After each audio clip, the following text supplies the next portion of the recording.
What's up, guys? Welcome back to my channel. So today I'm going to be showing you these Virgencita nails that I did with some 3D flowers. They're really cute, simple, easy to do. I had already went in with 3 coats of the D&D gel polish in the number 617 in the color porcelain. And I let each layer cure 60 seconds in the lamp. Then I'm going to go in with these Virgen de Guadalupe decals from Galaxy Nail Decals on eBay. I ended up paying less than $2 for the pack. Came with 20 decals, and I got it. They arrived the same day that I recorded this video. So what you do with, they're a little bit like the temporary tattoos that you would get out of, like, they used to get like out of the gumball machines. They're water slide decals. What you do is you'll cut around the decal itself, and then you'll let it sit in water for about 10 to 15 seconds, and then you can slide it off of the decal paper. And then I was just using tweezers to apply it to my middle finger. I never go through with like a napkin or anything to press the water out. I usually just use my finger because I don't want to get lint on my nail. And then once I'm done with that, I let it sit for about maybe 20 to 30 seconds just to kind of air dry and make sure that there's no, that the water has already evaporated from the surface of my nail. So then after that, I'm going to go in with the Saviland 3D sculpting gel in the number 5. It came in a pack of 6, and I got them from Amazon for less than $25.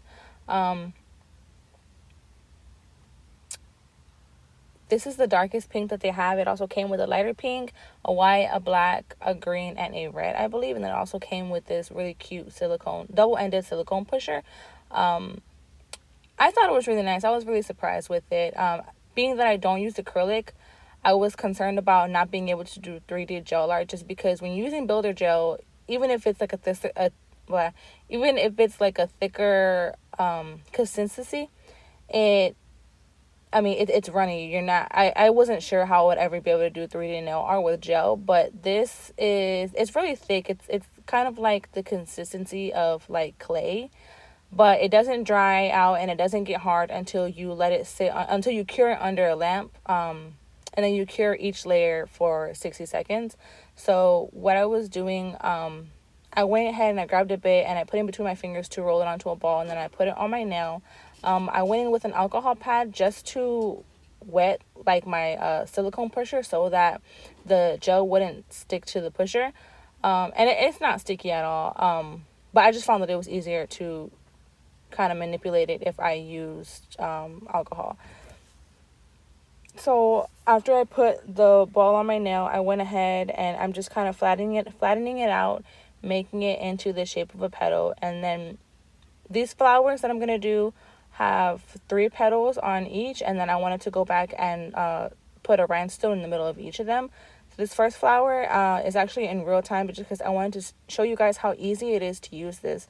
I had seen this on somebody else's YouTube channel, and I decided to give it a try. It was really inexpensive, and I actually really ended up liking it. It's so easy to use. So if you're having trouble with acrylic, or if you're having, even if you do still use acrylic or whatever, I think it's just really fun. Like, I like this, and I think this is going to get me into doing 3D nail art more, just because this stuff is really, really easy to use. And then, so I'm going in with the second petal.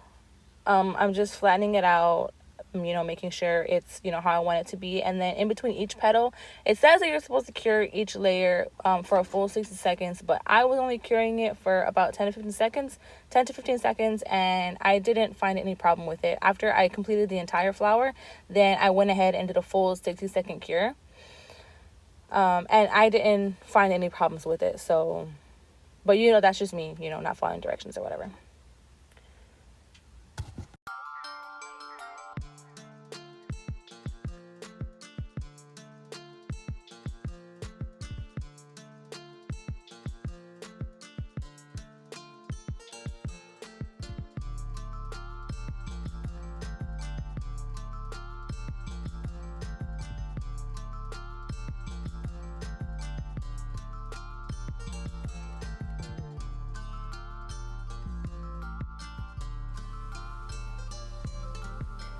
So really quickly, I want to jump in here and just let you guys know, if you guys have any feedback for me, feel free to leave it in the comments.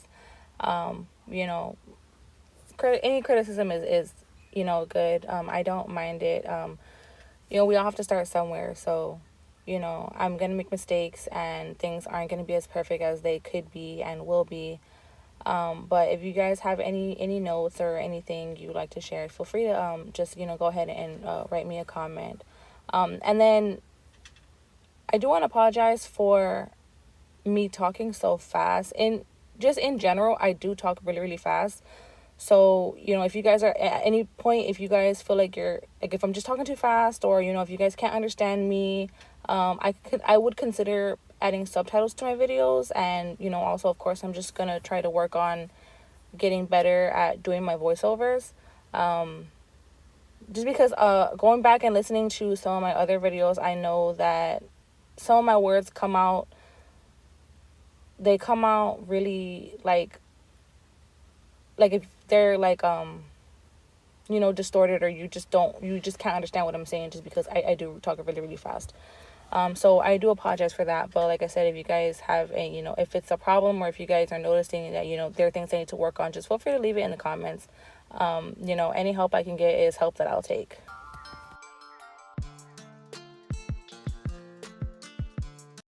So I was already working on my second flower, and then the second and the third flower are sped up.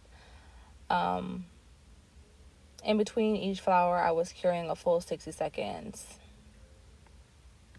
And on this particular hand, because I went ahead, and the hand that has the glove on, I did that one first, and actually the flower placement came out a lot more nicer than this one did, which is weird because I was using my non-dominant hand to do it. But you'll see in the a little bit towards the end of the video, once I've got all my flowers on there, that the first flower, not the first flower I did, but when you look at my nails, the first flower on there, it covers more of the decal than I would have wanted it to. But at the end of this video, I'm going to post a picture of the other hand that I did, and the flower placement on that one is much, much nicer. But I mean, it's, I'd never done, 3D nail art before. So, I'm just messing around, and I'm not a professional. I don't claim to be.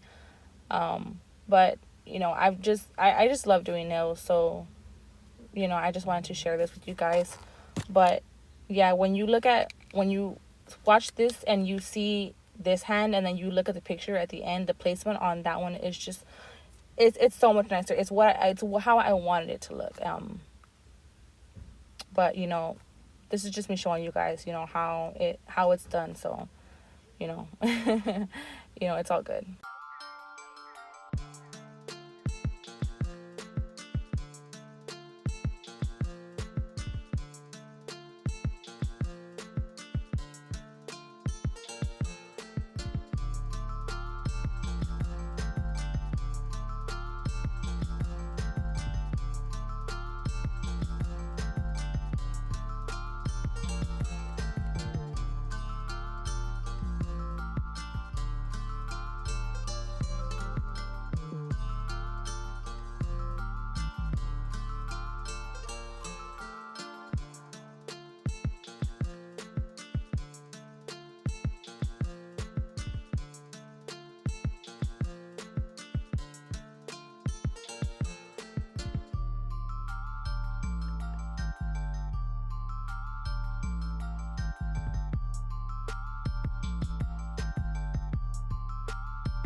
This is the flower that I was talking about. It covers up quite a bit of the decal, and I ended up not really liking it, but I mean, it is what it is. The other hand came out a lot better, but I mean, it's fine. The process is the same. I just had to, and I think that flower ended up just being too big.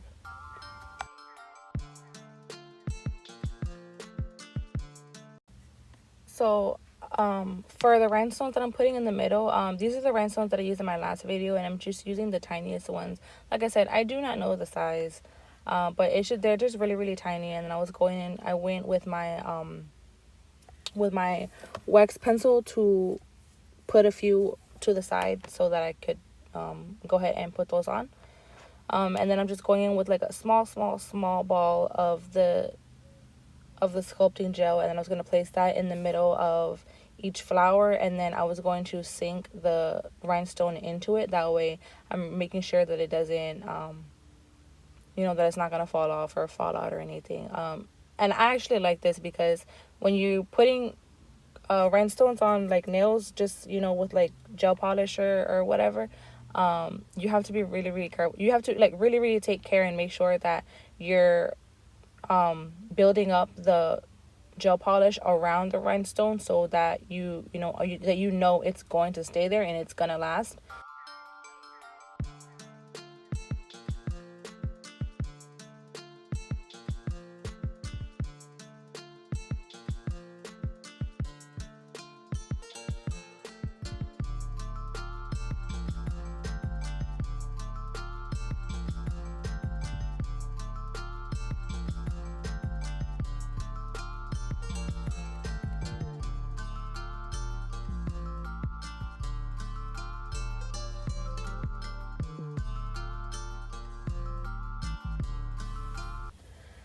After I get the rhinestones where I want them to be, I go ahead and I do a full 60-second cure just to make sure that they're gonna be where I want them. And then I'm gonna go in with some clear gel polish, and I'm going to apply those same size rhinestones onto the other 4 fingers. I just felt like they were a little bit plain, but I didn't want to go OD on them. So I felt like the rhinestones was a nice touch, and it brought it all together. And then after I did that, I went in with the D&D gel top coat, and I applied 2 coats of that and fully cured, and that is the end of it. This look was really simple, really easy to do, honestly. I didn't like this particular hand, but the design itself was really nice, and it is more or less what I wanted it to be. And then after I went in with my gel top coat and I cured, I go in with the California Mango Cuticle Oil and Mango Magic. This stuff smells really good, and I actually liked it a lot. It was really inexpensive, and I only paid about $7 for it. So this is the final look. It was really easy. I hope you guys like this video, and like I said, if you guys have any feedback, feel free to leave it in the comments. Like, comment, share, subscribe, and just stay tuned for the next video. And I'll see you guys next time. Bye.